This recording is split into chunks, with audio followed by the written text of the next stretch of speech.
All right, artists, listen up. State leaders just created a new way for you to retain control over your work. It's known as an A-Corp. Here to talk more about it is 9 News legal expert Whitney Traylor. Thanks for coming in. Sure, good morning. So talk about why this was created for artists and how it works. Yeah, so the A-Corp is a subset of an LLC, a limited liability company. And so essentially what it does is you can create what the A-Corp does with the operating agreement and with different agreements, but this gives the artist more protection. So artists have to have 51% ownership. If the company dissolves, the work, the IP, the intellectual property goes back to that person, that artist. They can receive investors, but investors won't have governance or control. So essentially what it's doing is if you set up this A-Corp, you're going to protect your creative work and still be able to pull investors in. How is this different than like a LLC? Right, so it is a subset of the LLC, and here the primary differences are: one, you have to be an artist. This is only for artists who do creative works, but it is quite broad how they define artists.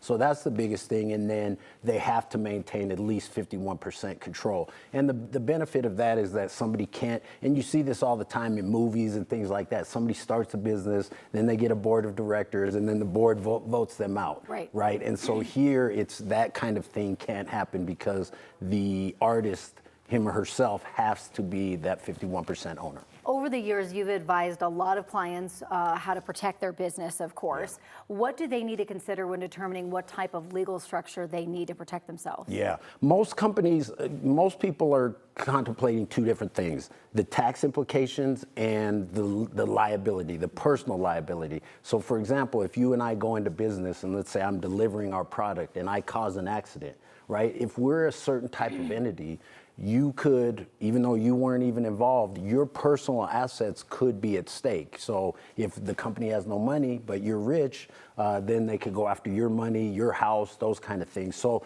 the two primary things are personal liability. So that's things like limited liability company, limited liability partnership. These things all protect your personal assets. So that's a big thing. And then of course the tax implications. So some business entities have tax on the corporate level. So a corporation, a traditional C Corp, there's taxes on the corporate earnings, and then there's taxes when shareholders are paid out or wages are paid. So they call it double taxation. So that's is it a pass-through entity? So there's no tax on the corporate level, and what's my personal liability exposure? Why should people who aren't artists care about this new law?